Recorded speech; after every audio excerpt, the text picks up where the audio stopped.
Hey everybody, welcome to Monday. Tomorrow's video is also going to say welcome to Monday because I tried to pre-record this week. Have a Sunday afternoon off for a change. Then the Lindsay Ellis 1 hour and 40-minute video of doom I've taken to calling the Lindsay Ellis Snyder Cut dropped. And I had been engaging with the thing that led to her, deleting her Twitter account and all that stuff. So people asked me about it. And a particular point, a detail in the video rubbed me the wrong way. I watched like what I thought was the first 20 minutes, but somebody must have linked me halfway through. Because it started at the list of sins bit, but she kept throwing around this term diet Nazis. I'm like, that ain't cute. Like, that's one, what does that even mean? Two, the Nazis used starvation as a weapon of war. That's disturbed, okay? You don't have to agree with me, okay? That was just my honest reaction that I dared to talk about online. And then it's been a while since this phenomenon has happened to me, so I forgot about it. But the minute the guy did it, I was like, right, internet. Some people asserted that I was not allowed to have an informed opinion on whether or not I like the term diet Nazis unless I watched the entire 1 hour and 40-minute multiple part train wreck. So I did. It really messed me up. I ended up watching it on Friday. I was jangly all Friday night. I actually had like a body response to it. In part because I had a very bad reaction to the things she said about the story of the Exodus for personal reasons. I'm fully disclosing that. That just like irrational, just feeling attacked on that one. I'm going to put that aside to talk about that briefly. This is not going to be a 1 hour, 40-minute video. You can tell by the timestamp. But the breakdown at the 1 minute mark with all the screechy audio cut-ins and the I was sexually assaulted and I was taken advantage of, and it was disjointed and deliberately jarring, and important information was cut out, so all it was an emotional wound. And it really left me rattled. And so I see the purpose of making a video. Some people asked me to do it. At first, I really didn't want to. I still really don't want to, but I see the purpose of it because people shouldn't have to sit through that to figure out what's going on, and kind of, people trust me to bring you things accurately and give you my opinion and contextualize this stuff. And so I'm going to attempt to do that. If you want to support these attempts, help support this channel, become a monthly patron, patreon.com/LeannaK. I should add another caveat that the other thing that pissed me off about this is when I realized that I had not actually started the video at the beginning. I had actually started the video on like part 4. There are 8 parts. The reason I call it the Lindsay Ellis Snyder Cut is because by the time I got to part 6, I actually yelled out loud, "Oh my God, it's the Snyder Cut." The Snyder Cut was better.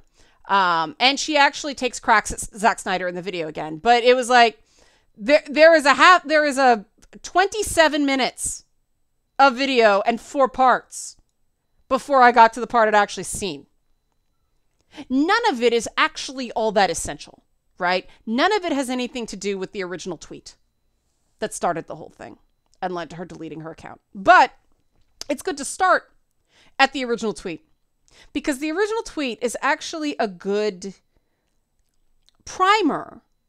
I don't know if you get classical music, theme, variation on a theme. It's like the IKEA instruction for the form that Lindsay Ellis's commentary takes again and again and again and again. And maybe part of it was just the built up frustration of it is the same thing again and again and again and again and again. How do you talk about an hour that's 1 hour and 40 minutes long with so many unrelated points? You don't. And that's the whole point of it.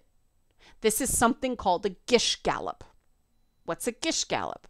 A Gish Gallop is the fallacious debate tactic of drowning your opponent in a flood of individually weak arguments in order to prevent rebuttal of the whole argument collection without great effort. The Gish Gallop is a conveyor belt-fed version of the on-the-spot fallacy, as it's unreasonable for anyone to have a well-composed answer immediately available to every argument present in the gallop. The Gish Gallop is named after creationist Dwayne Gish, who often abused it.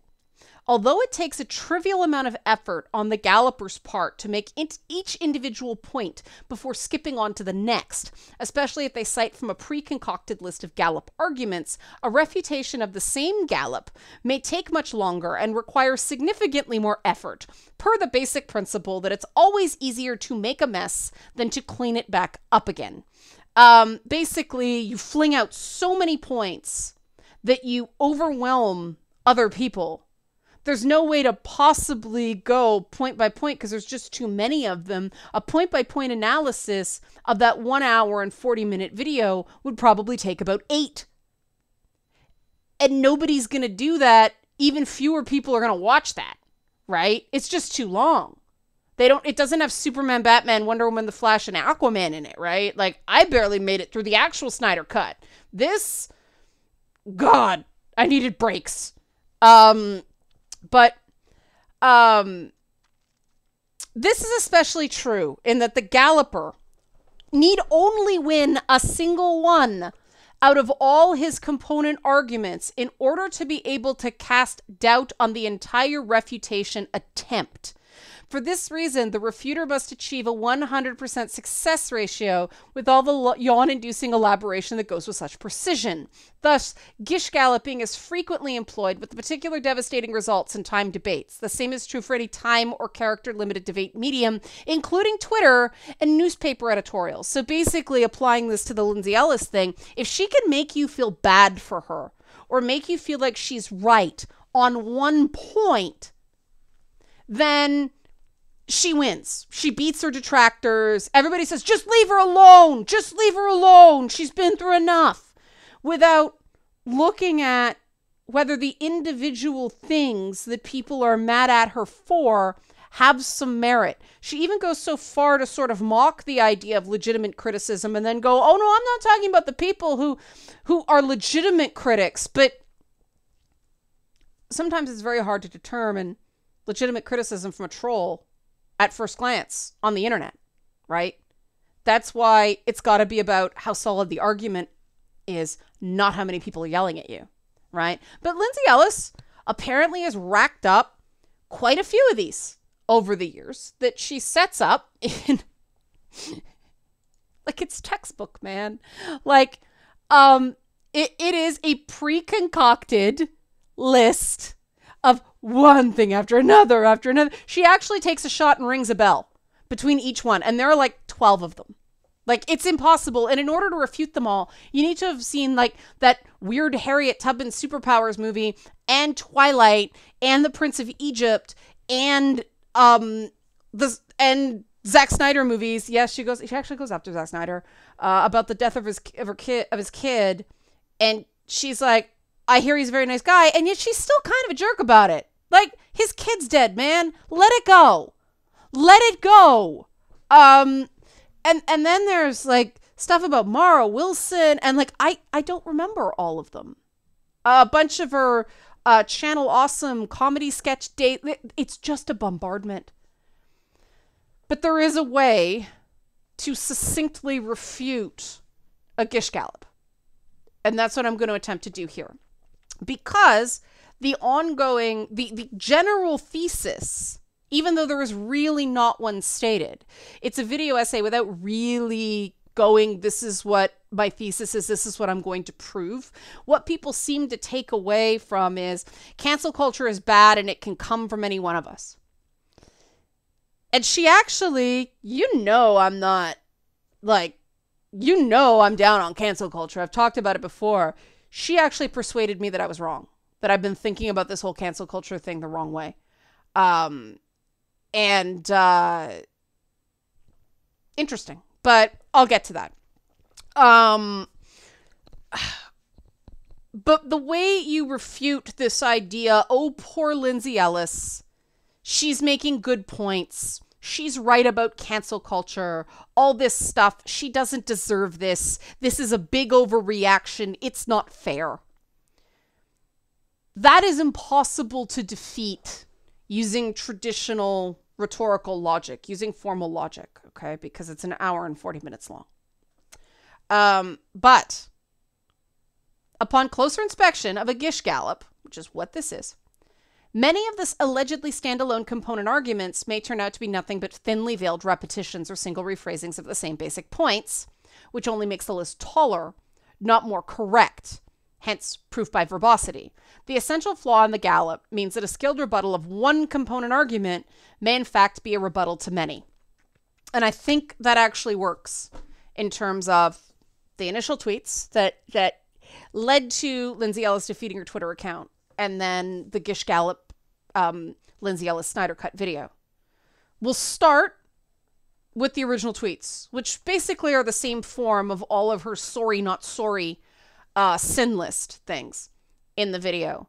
I'll show you what's wrong with it, and then I'll show you the contradictions inherent in just a few examples of that very, very long, very hard to watch train wreck. Now, I want to be clear. I do have empathy for Lindsay Ellis as a human being. She is clearly not okay. No matter how many times she said she's fine, every time she said she was fine or she was going to be fine, it convinced me less and less that she was fine, to the point that it actually convinced me that she is profoundly not fine and really needs real friends right now. I have never had an exchange with Lindsay Ellis on Twitter. She has me blocked on Twitter because she uses block lists. And so I'm going to lay this down right now. My assertion, if you really believe, Lindsay Ellis, that cancel culture is so bad and you've learned your lesson, remove all your block lists. Make somebody earn the block.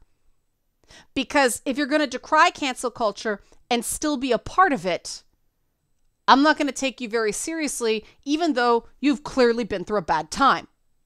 That's my retort. That is my rebuttal. Ding, take a shot. That's something from the video. To that Gish Gallop. That's nice. You're saying all this stuff. You're still doing it in your own way. You are using this video full of poor me syndrome to try to stomp on your enemies and allegedly defend your friends. I don't think it's going to work. But the most powerful thing she could do right now is actually take meaningful steps to take back the elements that she has contributed to what she calls cancel culture. Let's begin. The original tweet was about Raya and the Last Dragon and Avatar: The Last Airbender. Now, if you do not understand why this first tweet is a problem, that's okay. I'm not going to get into explaining it because it took 25 minutes to explain to me 10 years ago. It will probably take just as long now. And it's really not important because it's really the second tweet that we're going to really zero in on. I'm just starting at the beginning because then we get to the end and stop. That was an Alice in Wonderland thing. So the thing that started the whole thing was also watched Raya and the Last Dragon, and I think we need to come up with a name for this genre that is basically Avatar: The Last Airbender reduxes. It's like half of all YA fantasy published in the last few years. This led to some backlash, with people saying that the tweet suggested that Avatar, which is a US show made by two white guys, which was influenced by Eastern cultures, it's not okay to say that it's an origin point for a story like Raya, The Last Dragon, which is directly inspired. It's a common root, right? It's like Raya, The Last Dragon and Avatar: The Last Airbender were both inspired by the same things. Raya the Last Dragon was more directly inspired by the culture of the Asian people that were involved in making Raya the Last Dragon, as opposed to Avatar the Last Airbender, which was a couple of white guys with a bunch of white voice actors, and the only prominent Asian voice actor in the whole thing played the villain, who ends up apologizing for all his bad behavior at the end of the 3-season arc. So, you know, Lindsay Ellis goes on in the Snyder Cut video to say that, yes, but Avatar The Last Airbender is the one that these YA artists are citing. It's a common point of inspiration, and I'm like, okay. Common point of inspiration, fine, but that wasn't what she said. She said, we need to come up with a name for this genre that is basically Avatar The Last Airbender Reduxes. The name of that genre, Lindsay Ellis, is US anime copies. It's anime. It's in the anime tradition. It is not anime because it is not made in the East, but it is US anime light. That's what it is. It did not begin with Avatar. That belongs to my generation, girl, Gen X. We had Transformers and we had Thundercats. And if you don't think that a cartoon with an Asian animation style about a bunch of mechs is the origin point for Asian-inspired stuff, well, I can't help you. You know, a lot of the animation for Transformers and Thundercats were done overseas. It's heavily they're mechs. They're giant mechs, man. They're mechs. It's totally Asian inspired. Nothing about Avatar is new. It's not a jumping off point. If that is the thing that everybody saw and was inspired by, fine. But we would not say that we need a genre of Twilight inspired things just because it's the origin point for 50 Shades of Grey and a bunch of other stuff. No, like we go back to Dracula and stuff with vampire fiction, right? Like it just, there were reasons people got upset. That is the short version. What came next is classic Lindsay Ellis. And this is the theme I want you to commit to memory because it happens again and again and again in her work. And this is why I don't need to go over every single point in the Lindsay Ellis Snyder Cut and spend 8 hours doing it because it's just the same thing over and over and over again. So this is what she responded, okay? I can see where if you squint, I was implying all Asian-inspired properties are the same, especially if you were already privy to those conversations where I had not seen them. But the basic framework of The Last Airbender is becoming popular in fantasy fiction outside of Asian-inspired stuff. You saw me physically wince after the squint. Because squint, Asian people, really? That's where she got into real trouble. And this is classic Lindsay Ellis. Take a big swing, say something snarky and kind of derogatory and condescending. Go, well, sorry you felt that way. You knew things I didn't, so that's not fair, but I'm still right. That's her. Over and over and over again. That is the largest portion of the Lindsay Ellis Snyder Cut. Punch the affected group in the gut. With what? What? I'm sure she meant nothing by it. But Asian people squinting? Come on. When it's Twitter and you have the ability to think before you hit send, when it's a post-produced, edited video that you had a chance to rethink, you are responsible for things like that. Especially with all the Stop Asian Hate stuff right now. If you squint, to Asian people, right? I was implying, not saying, all Asian properties are the same. That's really not the argument. It's a straw man, okay? Especially if you were already privy to those conversations where I had not seen them. Well, this isn't fair. But the basic framework of The Last Airbender is becoming popular in fantasy fiction outside of Asian stuff. I'm still right. Classic Lindsay Ellis. Even though she's wrong. We don't need a name for stuff that's like Avatar The Last Airbender. Because Avatar The Last Airbender is basically, and I'm being reductive here, but a combination of Naruto and Princess Mononoke. We don't need a genre. We don't. People can just say, you know, well, I was inspired by Avatar The Last Airbender as well as a bunch of other stuff. And that's what she used to back up her bad take. I hate using that term, but in this case, she was just off the mark. And so what? Big deal. Toss it off like, all right, didn't know. I've learned something. She's so stuck on being right that she's snatching defeat from the jaws of a potential victory where she can have a dialogue with some of these people and give them a more human look at her. And this happened again and again and again in this video, where she went through a list of things she'd gotten in trouble for in the past, including comments about a hair. Like, I've gone through the whole list, but I got to defend her on one point. And this is what really made me think she's not okay and she doesn't know what she's doing.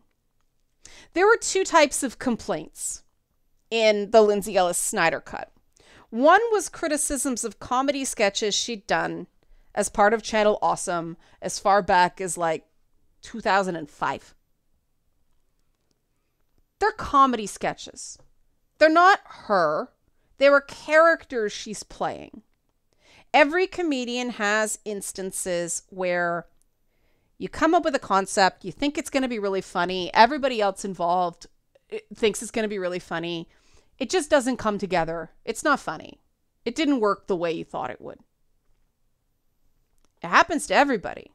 That doesn't make you a bad person. That doesn't make you, you know, inherently racist or sexist or anything like that. It just didn't work. The satire, the irony we're trying to do just didn't land. Especially with satire, it happens. So all the stuff about the comedy sketches that were in admittedly very poor taste can just be chalked up to bad comedy. That's not her, right? That's not the argument she made, though. She went through and went case by blinking case. Sorry you were offended, but I'm still right. It was a lot of, here's the thing, here's why I did it, here's why everybody's being mean to me, here's why everything's awful, but okay, I shouldn't have done that part. Sorry if you felt that way.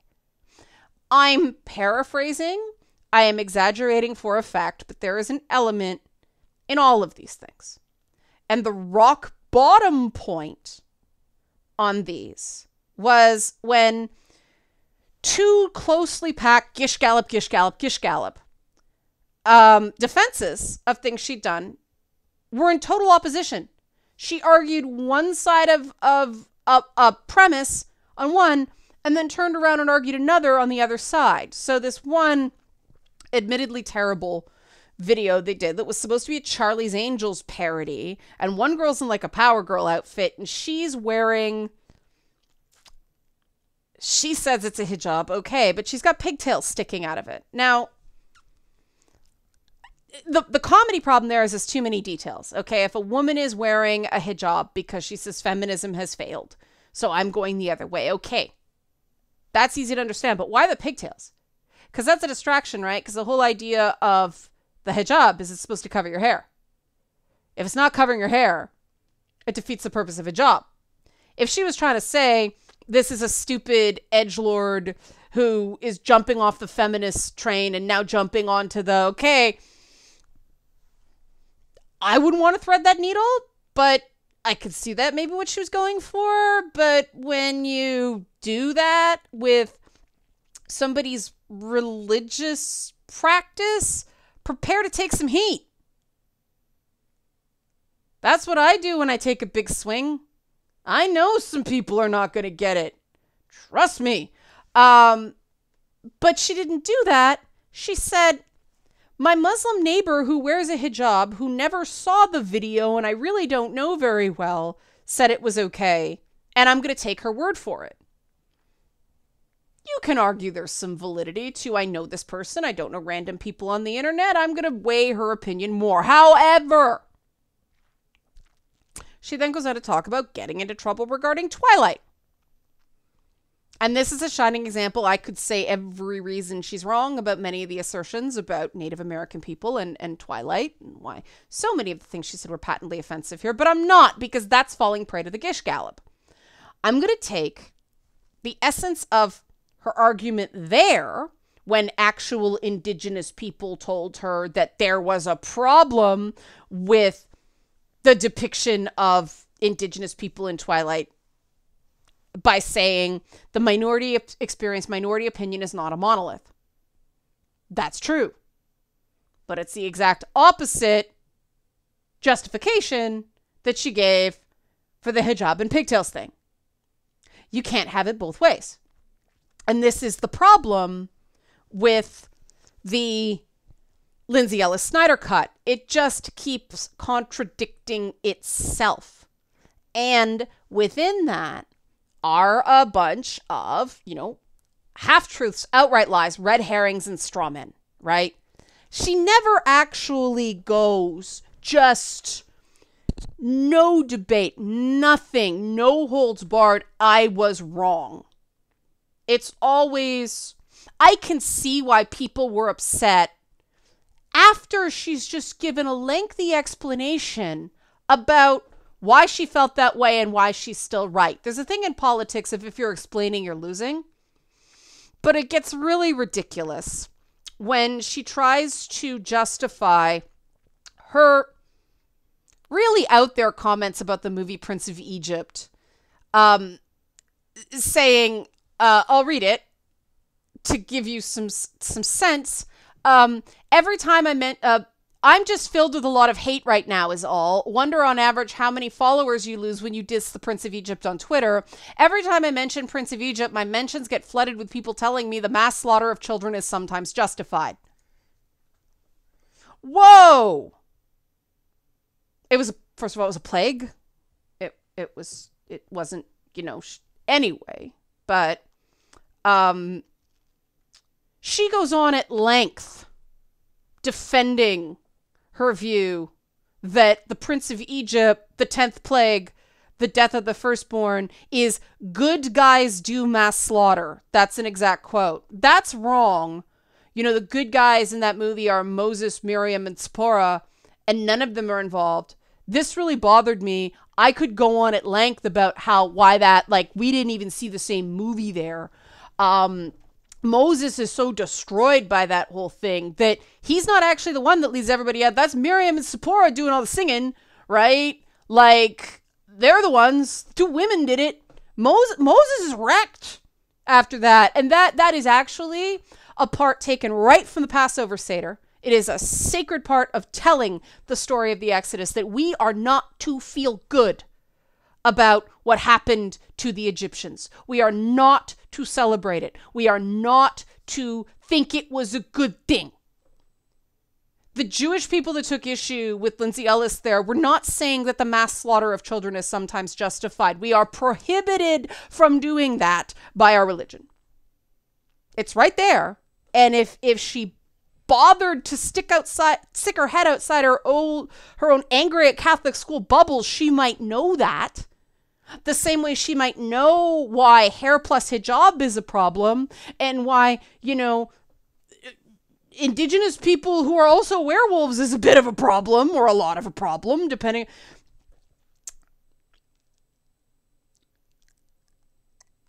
I'm trying not to harp on this because it pissed me off. And I have a valid criticism here, but I'm not going to make it because the problem in the video is self-evident. After she goes on at length for 3 minutes about Prince of Egypt and talks about why she doesn't like Prince of Egypt and why she thinks good guys do mass slaughter, and shows a clip from the movie of Prince of Egypt, she said she was just, putting that out on social media to gauge opinion, and she decided she was never going to do a video on this topic. Girl, you just did for 3 goddamn minutes! You are lying. You may not know you're lying, but it's right there. You just did a video on it. You just did. You don't need to know anything about Twilight or Prince of Egypt or hair and hijab or Harriet Tubman or anything like that to see the fallacy right there. You are backdooring this stuff because you really want to do it and you think you can't. That's what it looks like. Like, that's what it looks like right there. Like, oh, I'd never do the thing I just did. And you wonder why people get mad at this person. Like, that's just... And I believe she's probably lying to herself more than she's lying to anybody else. Her whole group does this passive-aggressive mean girl shit, so she doesn't know why it's a problem. But that just right there, it's like, don't piss in my ear and tell me it's raining. I saw you did it. So she just wants to stick that genocide thing in there. She says, I probably shouldn't have used genocide, referring to the Jewish people. No, you shouldn't misrepresent someone's cultural myths as good guys do mass slaughter in any way. I took that take on the Avengers and got hammered for it. That wasn't even religion. Although I think Iron Man is religion to some people. And I was just saying, like, hey, how come Daenerys is the bad guy, but Iron Man's the good guy, and they both killed a bunch of people? Like, why the difference? People love their things, right? Am I going, no, I'm still going to try to win that fight now? No. Because it really isn't that important to me, right? Like, who cares? It's a movie. It ain't that deep. I don't have Catholic school trauma, but, and you know, I can't help but feel like that plus the diet Nazis thing tells me she really hasn't learned anything about sensitivity towards Jewish people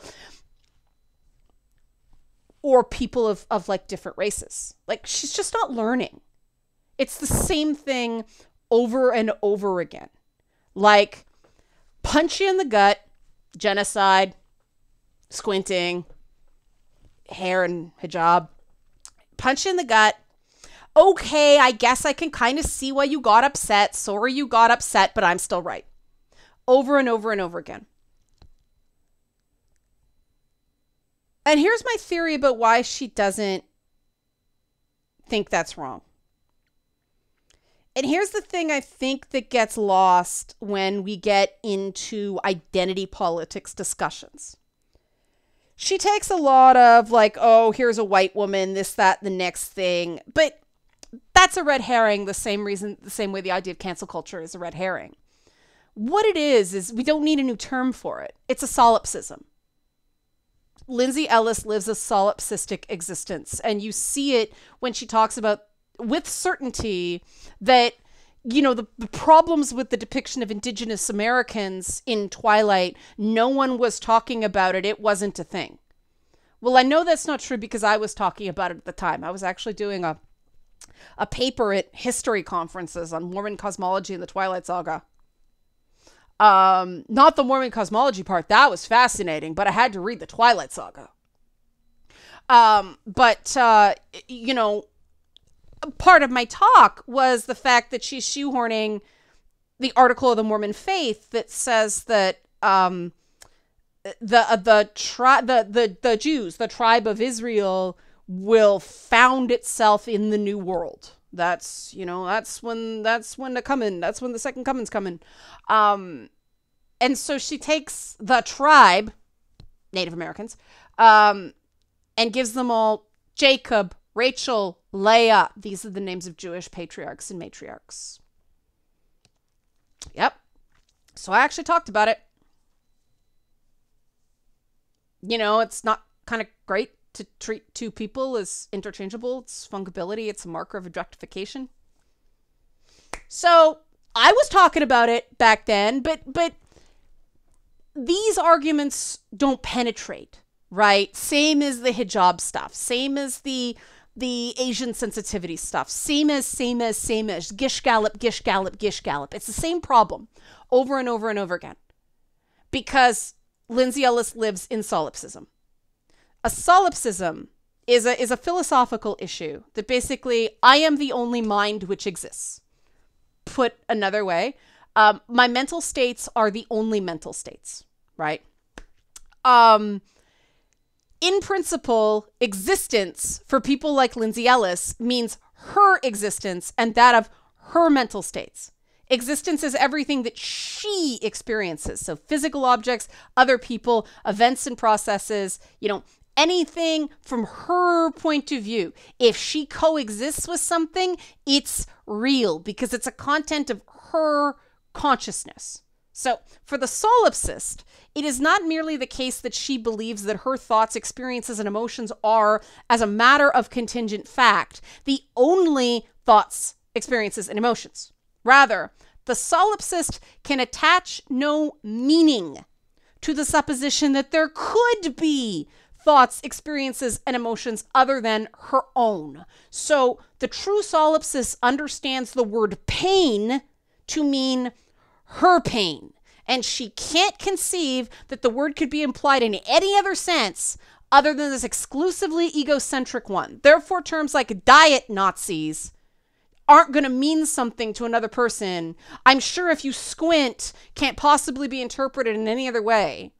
And this is where we get into the you're too sensitive. The minute you're too sensitive is coming out of someone's mouth, you're committing a solipsism. And it happens over and over and over again. You get a bunch of people whose solipsisms align, who have a homogenous enough cultural experience, see me enough that they get, they become a collective solipsism. Then you've got an echo chamber. And the more that compounds, the more you meet like-minded solipsists, the harder it is to see any point but that collective pain means my pain, and only that. It becomes an incredibly egocentric point of view, and this is where she changed my mind on cancel culture. Cancel culture is a direct result of solipsisms. It's not a new problem. It's clumps of ego fighting each other. And these solipsistic echo chambers, these bubbles, have gotten so big in certain industries, gaming, various things, that if someone has a different point of view, they're not human, right? I mean, that's what happened to Gina Carano. I looked at that thing where, the picture was a problem, but her actual point of what happened to the Jews in Germany was a valid one. But people didn't see it that way. That solipsistic existence that happened on the internet believed that there was one way and only one way to read that. So they interpreted her objections, no, I didn't mean that way, as dishonest instead of just a different point of view. And so they canceled her. And we see that happening again and again and again and again. And so the problem is not cancel culture.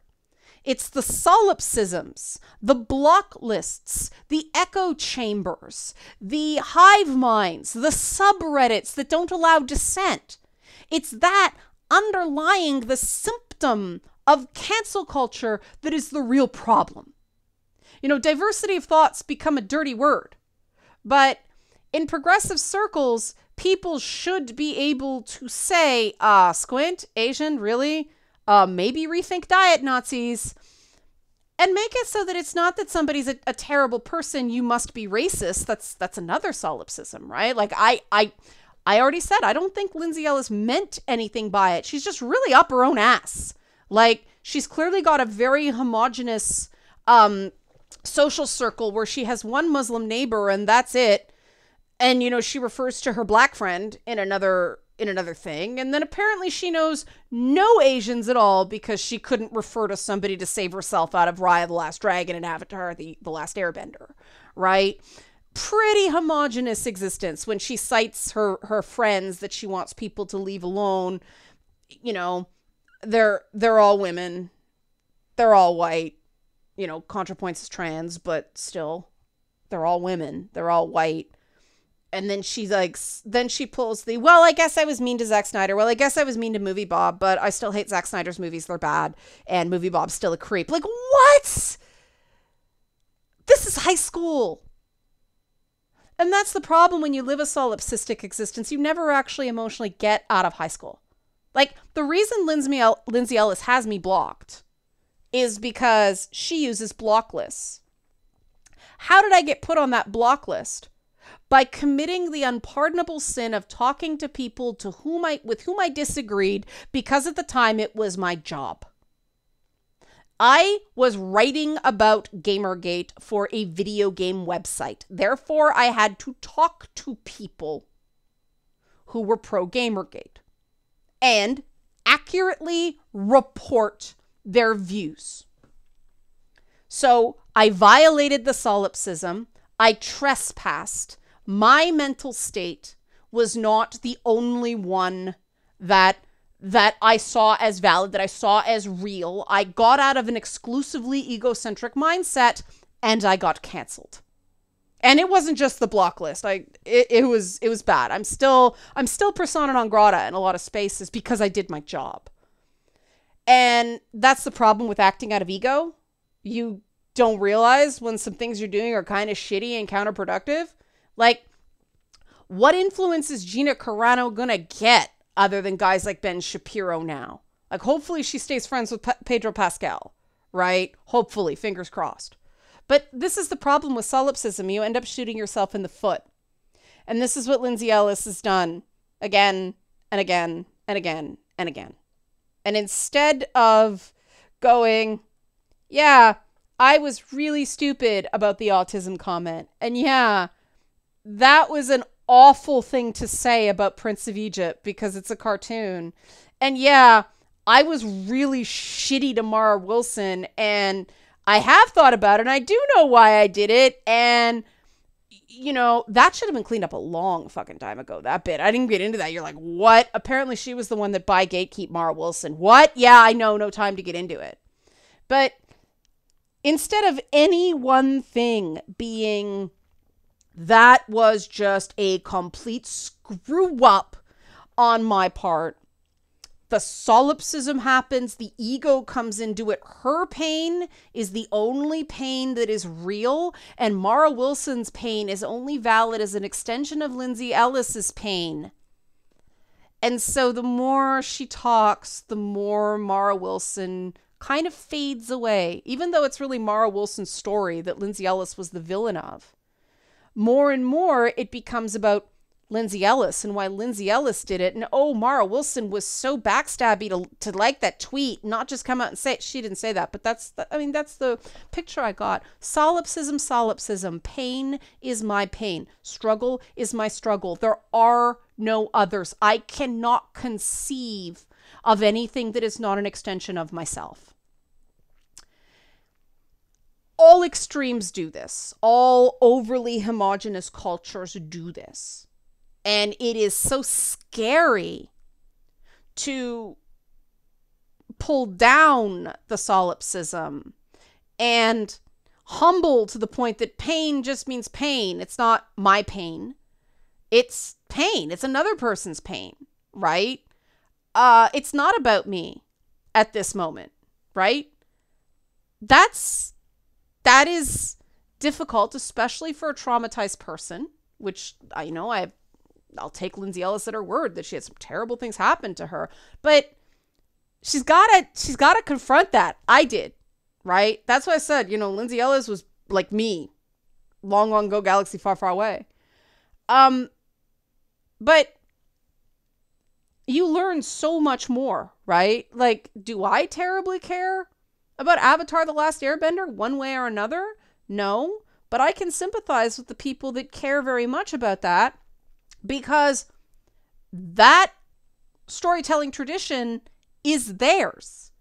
And they're having more and more, like the Japanese game companies, and they want American money, so they're moving their head offices and the decision making to America. And so now Asian culture is being judged through the lens of American morality, and it's not the same in a lot of ways. American media is far more censorious in a lot of ways. They have, for right now, but they have, they have less sensitivity on violence, way more sensitivity on sex. And so now, you know, Japanese video games and Japanese cartoons and all that stuff are being Americanized, right? They're being mayonnaised. I can see why people, especially with, you know, the Asian American experience, being very touchy about that. And I mean, I could say I get that because I was pissed off about Prince of Egypt, but I don't have to take that step. It's their pain. I understand it. Their pain is not my pain. Their pain is their pain.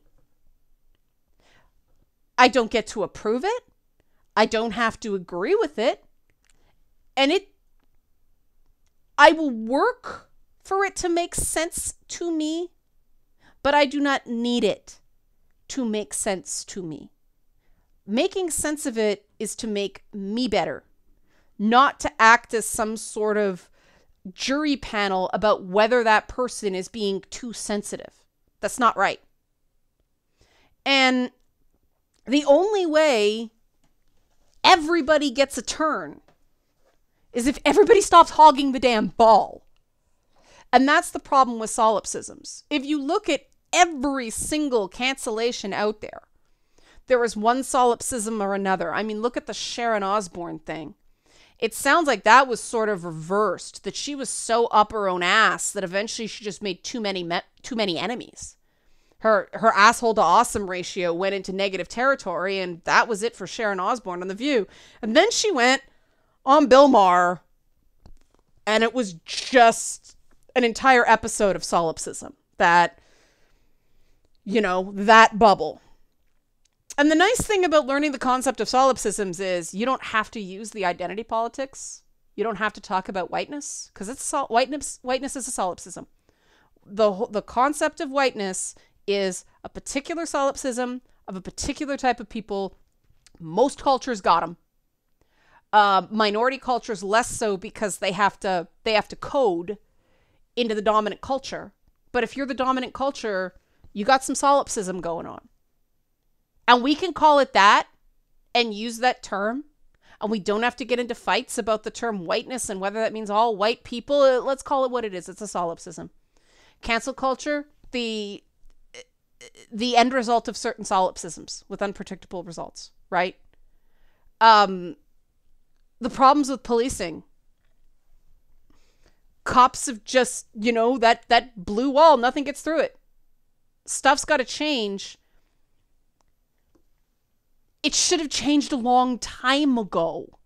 And it should not be incumbent on the people who are in pain because of that to make legislators and police departments feel like that pain is their pain. They should just see these people are in pain. Let's talk to them. Let's do something. That's the problem with solipsisms. It's a logical fallacy. And it gets covered up on the internet because Twitter fights are Gish Gallops. Lindsay, Ellis, Snyder cut things are Gish Gallops. There's so many Gish Gallops. And so it's really important to understand the concept so you don't get pulled down by it. And there we go. I managed to do in 50 minutes what, you know, my source material was an hour and 40. I did it in under 50 minutes. There we go. I hope you found this informative. I hope you do. I hope you learn some concepts. I hope sort of a bit of a thinking. What I hope is that people take this and they won't make the same mistakes and fall prey to the same insensitivities and solipsisms, because none of us like it. Everybody's in pain. Your pain doesn't have to be my pain for me to say your pain is valid. I don't even have to agree with what that pain makes you do. Your pain is valid. Okay? Help support this channel. Become a monthly patron. Patreon.com/LeannaK, because the pain of paying bills is real. Thanks for watching.